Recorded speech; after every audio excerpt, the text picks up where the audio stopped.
Leaders, welcome to IDH 2931, Discovering Your Personal Leadership, the beginning of a 2-college course sequence for the Honors College, and I'm excited to teach this second year. I believe everyone is a leader. Everyone can influence someone, and leadership in the end is really about influence. I'm an adjunct instructor here at FGCU, which means I'm one of 300 or so who do not necessarily have an office on campus, but you'll notice that you can make an appointment with me through email or by texting my cell phone pretty readily, and I'm on campus Monday through Thursday in various capacities, and there are places in the library and elsewhere that we can meet privately if we need to discuss anything confidentially. You're going to discover in this class a number of things. We're going to, as I've said before, learn not simply about leadership, but learn how to lead. The course goals were developed in relationship to D. Fink's taxonomy of significant learning. He was a researcher who believed that if you overlap learning how to learn with caring, human dimensions in learning, the foundational knowledge, the application of the material, and the integration into life, if you overlap all of these areas, that's when a person truly learns deeply. There is foundational knowledge in this course that you will learn.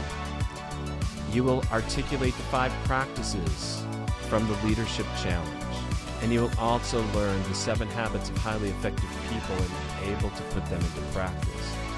The human dimension is that you will choose to interview a leadership from a particular organization on campus or in the community. It could be a nonprofit in the community or an RSO on campus or another organization, and you will be able to evaluate their leadership in terms of the 5 practices of leadership and the 7 habits. Application is that in collaboration with the leadership of that organization, you're going to plan a strategic initiative for the 2nd semester. You'll report it as a poster and present it at Eagle X, which is FGCU's Research Day in the spring. It's an exciting event. You're going to learn how to learn. And that's reflecting on those 7 habits of highly effective people. You'll learn how to become more proactive, for example, and how to sharpen the saw as another example, and continue to learn beyond the classroom. And finally, you will integrate it all together. You will assess your own leadership through taking the MBTI, Myers-Briggs, the DISC personality inventory, and the Enneagram. And you will then create a roadmap through these that you can share with others concerning your values, your growth plans, and your unique contribution to any organization or cause. So you'll notice the class schedule is tentative, but by week. We meet twice per week.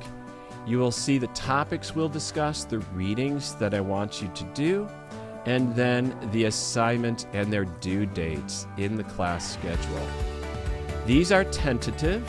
They're my best guess at this point in time, and they might vary a bit depending on what we all accomplish in the class.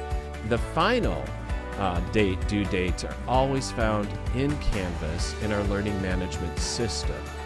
So keep in touch with Canvas, and you will see there what the dates are for the various things that we will do. Attendance in a class like this is extremely important.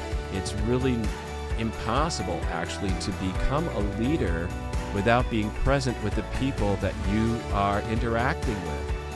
And leadership is not something that's done as a solo endeavor by any means. It's always a team sport, if you put it that way. So it's important that you will be in this course. If you miss more than 5 meetings in this semester, that is 2.5 weeks of the class, you will end up with a 1 grade deduction in your final grade.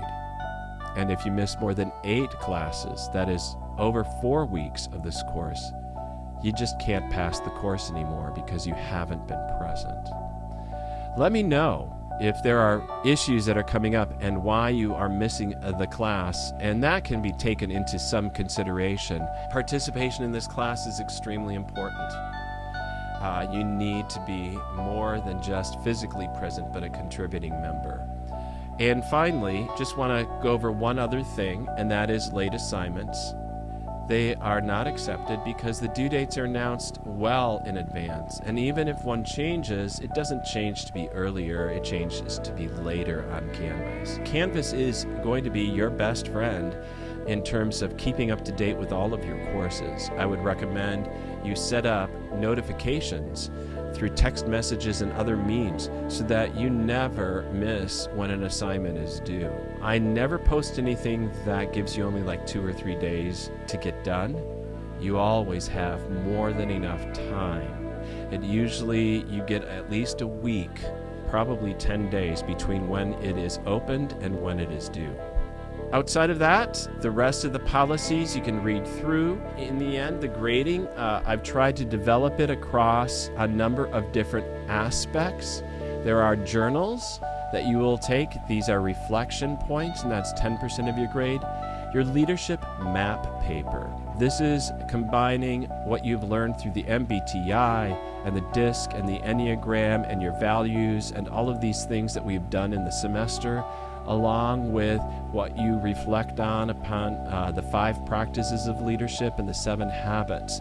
And it comes together in a paper that describes who you are and what you've discovered about yourself and how you want to lead in the future. That is 20% of your grade. Your interviews leadership paper, that is where you have interviewed and participated in a nonprofit or an organization off campus, or an RSO on campus, evaluated their leadership, interviewed their leadership on their philosophy of leadership, and put that together in a paper. That's 20%. And then your project, that is your strategic plan, is 25% of your grade. This is what you plan to do in the second semester in collaboration with this organization. And finally, there are quizzes. These quizzes are on the readings from 7 Habits and from the Leadership Challenge. Looking forward to this class, leaders. I know we're going to grow together and we're going to grow individually. And I hope this fall semester for you is one filled with wonder and growth and learning and challenges and joys and excitement and a lot of encouragement as well.